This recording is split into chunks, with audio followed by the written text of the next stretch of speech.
두 농장의 한 달 매출액 차이는 1,000만 원이 되겠죠? 어우, 상당히 큰 차이지요.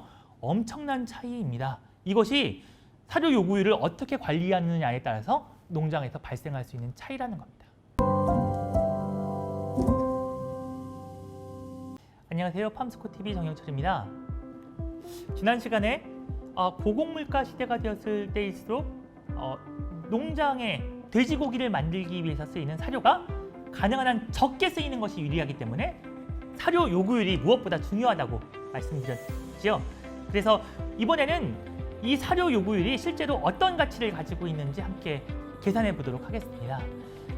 잘 알고 계시겠지만 사료 요구율의 가치를 계산하는 방법은 크게 한 두 가지 정도로 생각을 해볼 수 있겠는데요. 첫 번째 방법은 다들 잘 알고 계시는 두당 사료비를 통해서 계산하는 방법입니다. 두당 사료비는 비육돈 한 마리가 모돈 사료까지 포함해서 출하될 때까지 사료값이 얼마나 들었냐를 계산하는 방법이고요. 이것을 계산하는 공식은 간단합니다. 농장 총 사료 요구율 곱하기 출하 체중 곱하기 평균 사료 단가입니다. 출하 체중은 115kg라고 하고요. 사료 단가는 사료비가 좀 많이 올랐으니까 계산하기 쉽게 600원으로 계산해 보도록 하겠습니다. 한돈 농장에서 흔히 볼 수 있는 사료 요구율인 3.3인 경우와 조금 양호한 수준의 사료 요구율인 3.0 두 가지를 기준으로 한번 비교를 해볼까 하는데요. 3.3에서 3.0이면은 주변에서 그런 농장들 많이 찾아볼 수 있고, 특히 같은 농장 안에서도 성적이 그 사이에서 왔다 갔다 하는 경우도 많이 보실 수 있을 겁니다. 3.3인 경우는 3.3 곱하기 115kg 곱하기 600원 하면은 22만 7,700원이 나오게 되죠. 3.0이면 어떻게 됩니까? 20만 7천원입니다. 그러면 두 농장의 두당 사료비 차이는 어떻게 되나요? 2만 700원이 되겠죠. 2만 700원이라는 차이를 좀 개선된 농장의 사료량 한 마리에 모든 사료까지 합쳐서 사료 요구율로 계산해 보면 345kg 먹고 나간다는 계산이 나오는데요.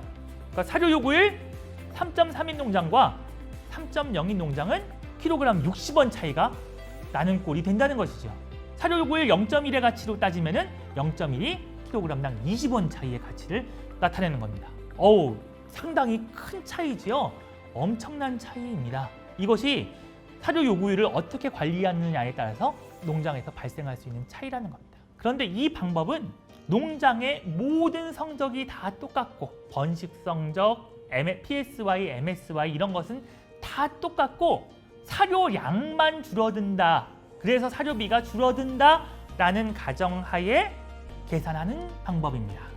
비육 농장 같은 경우에는 이런 계산 방법이 맞을지 모르겠습니다만, 과연 사료 요구율을 개선하기 위해서 농장의 성적을 바꾸자고 하는데 번식 성적이나 MSY 같은 것은 그대로 두고 다른 성적은 바뀌지 않고 사료량이 줄어들어서 사료비만 계산된다. 이렇게만 성적을 계산할까요? 그렇지 않겠죠. 왜냐하면 사료 요구율에 번식 성적, 육성률, MSY가 미치는 영향도 상당하기 때문입니다. 그러면 다른 방법으로 월간 들어가는 사료량은 똑같고 번식 성적이 개선되고 사육하는 돼지 마리수도 같이 늘어나서 사료량은 비슷한데 생산하는 돼지고기가 더 많아진다라는 기준으로 한번 계산을 해보도록 하겠습니다. 그렇게 계산하면 어떻게 될까요? 쉽게 계산하기 위해서 월간 사료량은 똑같이 100톤을 쓴다라고 가정을 해보고요. 생체중은 사료 요구율 3.3인 농장은 100톤을 3.3으로 계산하면 나오게 되겠죠? 그리고 100톤을 3.0인 농장은 3.0으로 나누면 생산되는 생체중이 나오게 됩니다. 이것을 월 평균 지육 단가 4,400원, 지급률 75% 정도 된다고 계산해서 실제로 한 달 매출액이 얼마나 될까를 계산해 보면 사료 요구율 3.3인 경우에는 1억 원, 사료 요구율 3.0인 경우에는 1억 1,000만 원에 해당하게 됩니다. 두 농장의 한 달 매출액 차이는 1,000만 원이 되겠죠. 사료를 100톤 쓴다고 했으니까 사료 킬로그램당 100원의 효과 차이가 나게 되는 겁니다. 사료 단가 100원 차이가 된다고 그러면 어떤 차이인가요? 올해 오른 사료 단가를 사료 요구율 3.3에서 3.0으로 0.3을 계산하면은 올해 오른 사료 단가를 커버할 수 있는 성적의 개선이 된다는 이야기이기도 합니다. 이렇게 계산하는 경우에는 사료 요구율 0.1 개선에 사료 단가 33원 상당의 효과가 있다고 판단할 수 있겠습니다.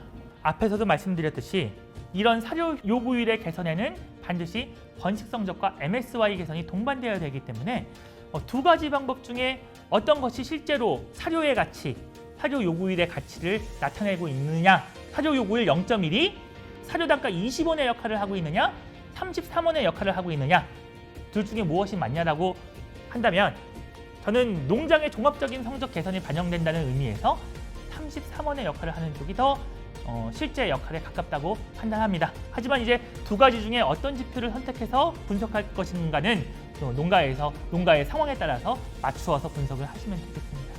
다만 제가 앞으로 분석하는 것들에는 사료 요구율 0.1은 농장의 사료 단가로는 33원의 가치가 있을 만큼의 큰 개선입니다 라는 것을 기준으로 추후에 말씀드리도록 하겠습니다. 오늘 시간은 이것으로 마치고요.